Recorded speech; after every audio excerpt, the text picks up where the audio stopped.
Today, we're taking a look at another very successful local business that is selling to moms with tremendous success.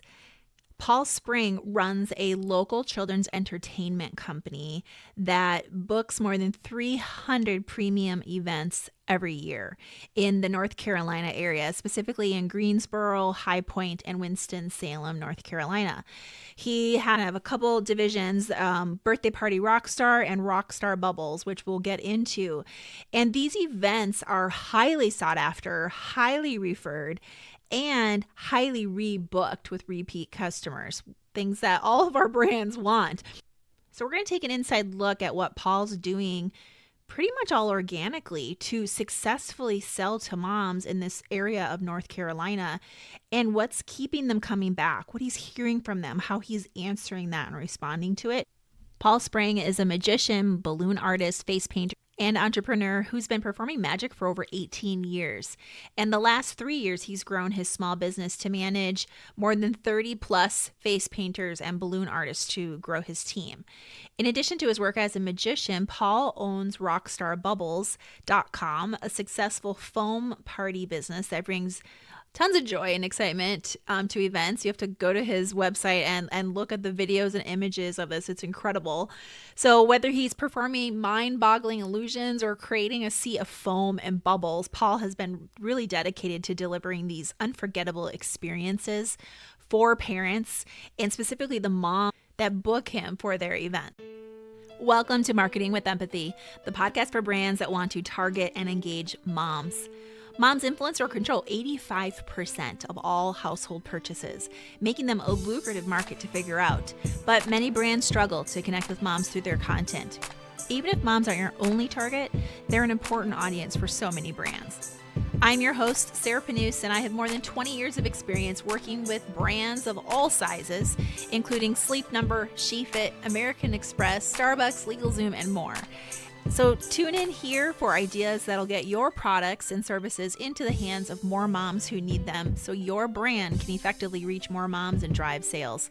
Thanks to your support, this podcast is in the top 5% of all podcasts and a proud member of the Marketing Podcast Network. So let's hear from today's sponsors and then jump right into my local success story with business owner Paul Spring of birthdaypartyrockstar.com and rockstarbubbles.com based out of North Carolina.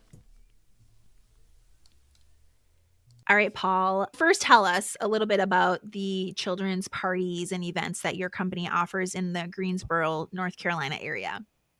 Sure. We have two brands and we keep them separate. They do go hand in hand, but we didn't want to overwhelm our clients with all the offerings that we have. One of them focuses on magic shows, balloon twisting, and face painting. And that's what I call the trifecta of children's entertainment. Mm-hmm. That's your classic stuff, the most Googled stuff. We call it Birthday Party Rockstar. And then we have one that focuses on foam parties and bubble parties, and that is Rockstar Bubbles. And that it's new and kind of what we were testing out and has been really, really popular during the summer. How do these events kind of work? You have a team that's helping you do all these, right? Right. We have a team of about 30 or so face painters and balloon artists that are local to the area and that represent my brand. Since I do all the marketing, I put in all of the work into the branding, I act sort of as an agent for them. And we also have about 5 to 10 staff members for the phone parties that are on call, keep us running throughout the summer. We're fully mobile. That's one thing that I should mention. We go to people's homes, right? Establishments, schools, churches. And we do about 300 plus events every year. That's a mix of birthdays, churches, schools, and corporate. But birthday parties and, working with moms is about probably half of our business. So it's a pretty big chunk. Got it. 300 plus events a year. That's a lot. And so it's great you've developed and grown this. And I will say, I will put links to your website in the show notes and then the description here of the video of the podcast, because You guys listening, you need to go to his site and take a look at the visual for these parties, especially the foam parties.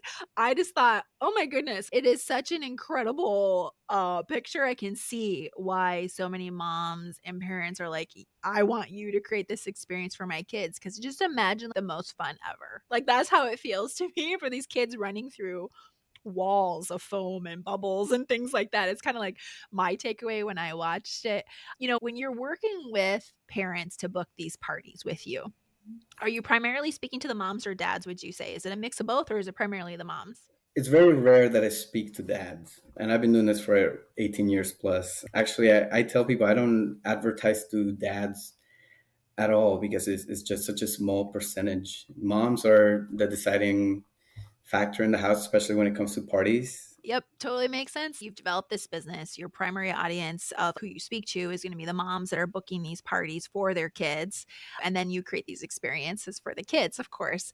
I'm curious because you talk with so many moms and your team does week in and week out, what are some of the common problems or wishes or things that you're hearing from moms that they're looking for when it comes to these parties and these experiences for their kids?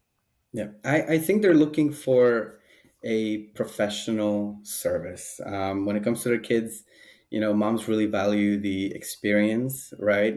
They want to create memories and perhaps give their kids something they might not have had as kids themselves.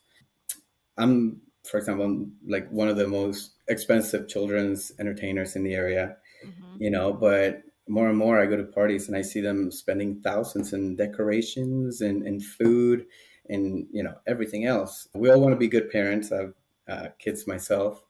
And in my opinion, moms are of the thought of that, spending a little bit of extra money on their kids is okay for the experience. I also think that moms perhaps want to look good in front of their peers. I feel like they want to feel like they put on a good party. I don't think it's main driver, but after thousands of parties, I overhear a lot of the conversations and the other moms are always giving a lot of validation about how great of a party was. And usually that really validates them and makes them feel like they made a good decision about the service that they hired.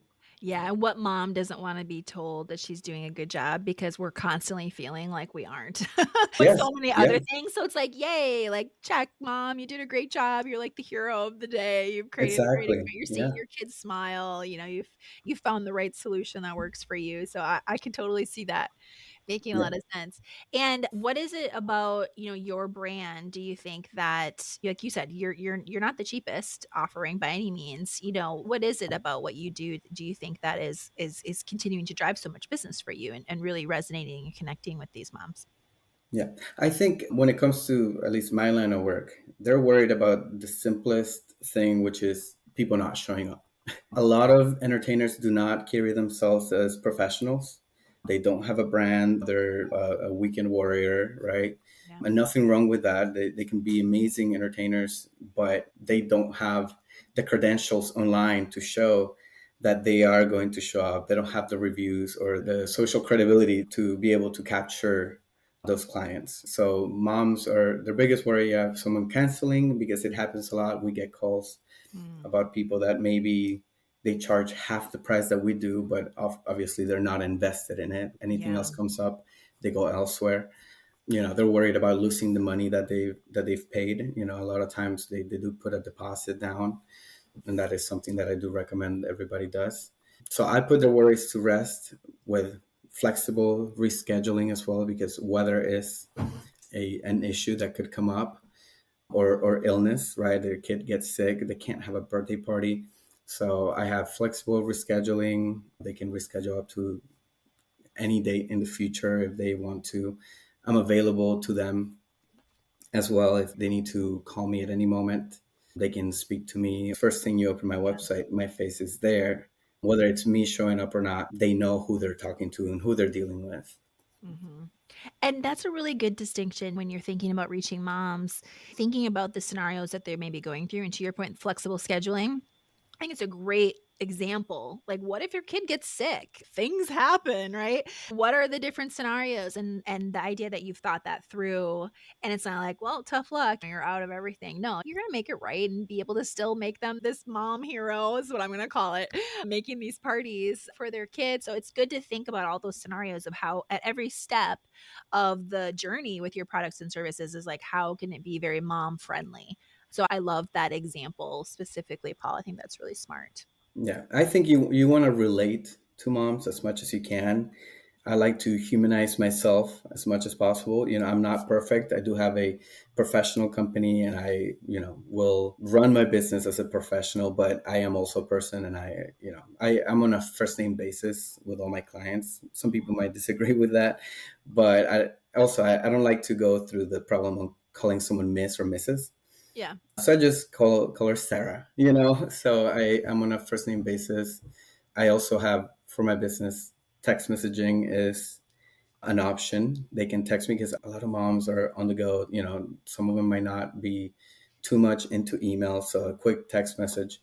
And I keep my professional text messaging separate from my personal, so I can talk to them and get an answer straight away. Because a lot of times they just want a quick answer, or they want to know that you're going to show up. So they're going to say, hey, like, are you still coming? Is this still going on? So I think moms want to work with, someone reliable, so they know that, they can stop worrying if you'll show up or not.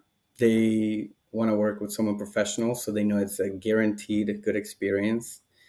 And they want someone personable, so they feel like they know you. The saying, people want to do business with people they know, like, and trust. I think it's especially true with moms, especially that are inviting you into their home to spend a few hours with their kids and closest family and friends. As I mentioned, I have pictures of myself all over my website, and I make sure that they know that that's who they're talking to when we're emailing. And by the way, I get moms to email me and book online.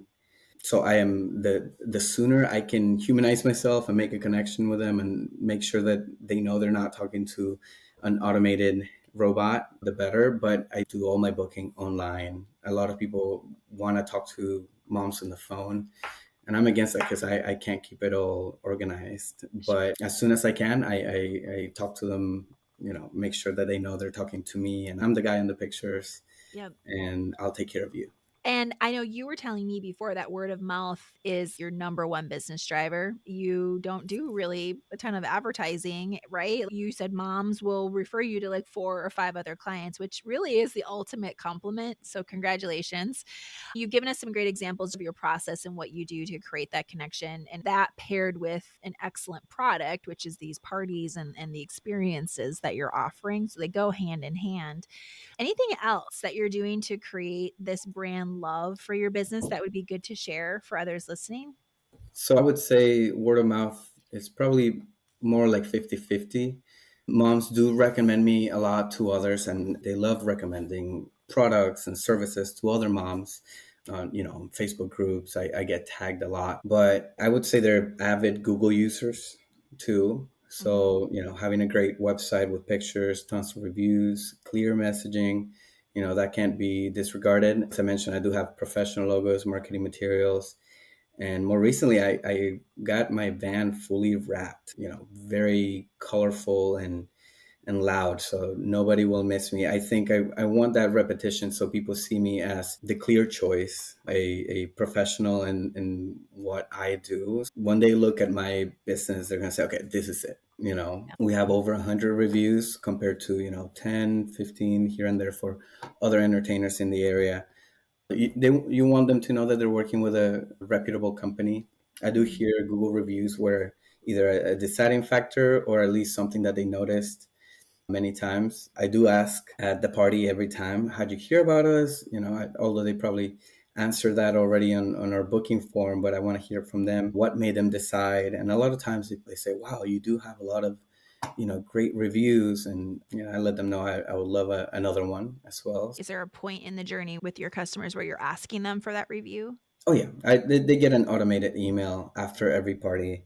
Mm. We do have a few automations. I have a great CRM that is specific to the party business, so they get automated emails to remind them that we are coming a week prior to the event, and then to asking for a review after each event. It's obvious to ask for the review, but there's a lot of companies that don't, and they don't have it formally baked into their funnel and their process. So that's something else listening, guys. If you don't have a specific place and a time when you're asking for that review, build that into your funnel because it's really easy for someone just to not do it. But if you ask, you're statistically going to get many more replies than if you don't ask. Yeah. Absolutely. You want to make it as painless as possible because finding a way to leave a review is sometimes kind of daunting. You have to go through many steps if you want Yeah. to do it on your own.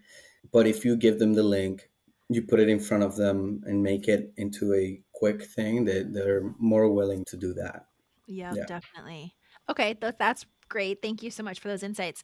Any other advice that you would share around helping brands better sell to more moms since you talk to so many more moms day in and day out, or do you think we've covered all of your tips? I think maybe mommy blogs and Facebook groups should not be ignored. Anywhere where moms are, you should be if you want to market to moms. Also, moms, they'll use our services multiple times. You would think they would get maybe tired of the same magician or tired of, but they know when something's tried and true, and repeat business is something that we get a lot from these moms. And Nice. now that we have the phone parties, we've been able to extend that even further into teenage years. With mommy blogs, are you reaching out to like get interviewed and be included in stories or giving them insights that they can write about? Or could I just dissect that for a second with you? Because I'm Good. curious, like, Yeah. because a lot there are some people, it's interesting because somebody just recently asked me the question, are mommy blogs still a thing?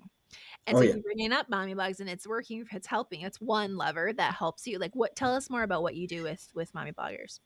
Yeah, so locally we have a mommy blog that is like instilled in the community, run by other moms. What I found is that a lot of times the people that work in these mommy blogs, they will be willing to maybe trade as well for some advertising, but I have advertised with them, and I do recommend advertising, paying for that Cool. because it will pay itself really fast. It's like a mom recommending you to another mom almost, Yeah. because they are hearing it from the voice of a mom that is writing a newsletter or writing and recommending you directly to other moms as well as Facebook groups. Usually it's more organic within a Facebook group. So are you joining these Facebook groups and then you or someone on your team is commenting or like what do you do in the Facebook groups or with That them? is a great question. I do reach out to moms that have mentioned me in the past to Like thank tagging them. you? I find that those moms are the ones that are very quickly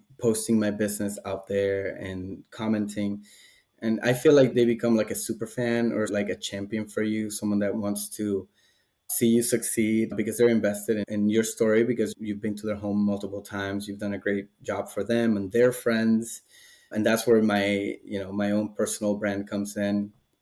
I have a relationship with these people and they want to recommend me more. So when somebody posts about you on Facebook, at least comment to thank them. And to answer your question, I don't like to join the groups. It feels lazy. Only if it's open, I'll comment and I'll Yeah. say thank you, or but I don't join them. I do have friends that do, but I decide against it and Yeah. let the moms do the talking, Yeah. build those relationships so they will be willing to post on it. I think maybe I should ask the moms what groups are they a part of, just so I'm aware of them Yeah. and see maybe a strategy moving forward of how I can reach those groups in a more strategic way than just wait for it to happen, I guess. Yeah, I think that's a great idea, just Yeah. polling them to see, well, where are they active in the local community? What do they follow? Where do they go? It could give you some ideas for different partnerships down the road too with different groups like you do with the mom bloggers. I know some of you listening might be in Paul's area and neck of the woods in Greensboro, North Carolina. And if you are or aren't, I think Paul's a fascinating person to look at in terms of an example of a local business that is working with moms day in and day out and doing it very successfully. So, Paul, tell us how people can, find you and connect with you online. Sure. If anybody has any questions about what I do or would like to just talk shop, an open book, you can shoot me an email at paul@birthdaypartyrockstar.com or follow me on Instagram at birthdaypartyrockstar. if they want to see videos of the foam parties or my new rock star van that I'm so excited about, go to my Instagram and leave a like. Lovely. I will put the links to all of that in the show notes, folks. Thank you, Paul, for coming on and sharing behind the scenes look at your business and what you're hearing from moms. Appreciate it. And that's a wrap. I find it so inspiring and motivating when I get to speak with all these incredible businesses on this podcast and hear the things that they're doing, whether they're a local business, a large national business, and an agency, and everything in between. So I hope that inspired some ideas for you to think about how you can better serve the moms that you're trying to reach in your own company. And I hear a slice of what's been going on in North Carolina in the children's entertainment world. Until next week, God bless.